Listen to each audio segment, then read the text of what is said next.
Rawanwadi police ठाण्याअंतर्गत लंबाटोला Girola येथील प्राथमिक शाळेतील शिक्षक संजय अग्रवाल वय 55 रहा गोंदिया याला 3 अल्पवयीन विद्यार्थिनींसोबत अश्लील चाळे व विनयभंग केल्याप्रकरणी अटक करण्यात आली आहे. ग्रामस्थांच्या तक्रारीनंतर पोलिसांनी बाललैंगिक अत्याचार प्रतिबंधक पॉक्सो कायद्यानुसार कलम 8 व 10 अंतर्गत गुन्हा दाखल केला.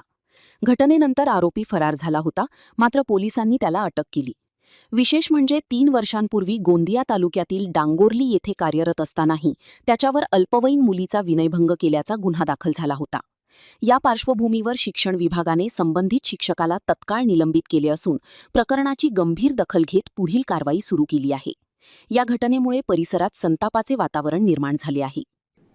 गिरोला जिल्हा परिषद हायस्कूल गिरोला शाळेमधील एक शिक्षक आहेत, ज्यांनी यापूर्वी सुद्धा मुलींसोबत गैरवर्तणूक आणि लैंगिक अत्याचार करण्याचा प्रयत्न केला होता. त्या अनुषंगाने यापूर्वी त्यांना निलंबित करण्यात आलं होतं.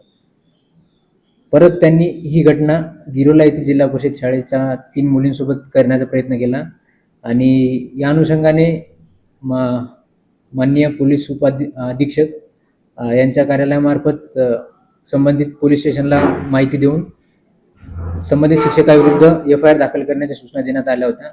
त्या सूचनानुसार FIR दाखल करण्यात आलेली आहे आणि संबंधित शिक्षकाला तात्काळ प्रभावाने निलंबित करण्याच्या सूचना माननीय जिल्हाधिकारी सरांनी दिलेल्या असल्यामुळे त्यांना आज आम्ही शिक्षण विभागामार्फत निलंबित करण्याचा प्रस्ताव सादर करत आहोत. तात्काळ प्रभावाने निलंबित झाल्यानंतर पुढील चौकशीअंती त्यांना टर्मिनेट सुद्धा करण्यात येईल.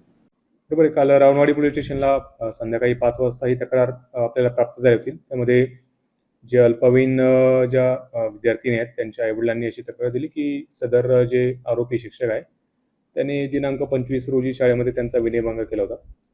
काल आपल्याला तक्रार मिळाल्याबरोबर आपण लागलीच त्यांची तक्रार घेऊन FIR त्यामध्ये दाखल केलेला आहे आणि घटनेनंतर हा जो आरोपी शिक्षक आहे तो फरार होता. परंतु आज सकाळीच त्याला रावणवाडी पोलिसांच्या टीमने गोंदिया शहरामधून ताब्यात घेतलं आणि त्याला आपण अटक सुद्धा केलेली आहे आणि पुढची कारवाई त्याच्याविरुद्ध सुरू आहे आणि जिल्हा परिषदेने सुद्धा त्याच्याविरुद्ध निलंबनाची कारवाई केलेली आहे. सध्या तर ते FIR मध्ये 3 मुलींसोबत त्याने या प्रकारे गैरकृत्य केलेले असं दिसून येत आहे.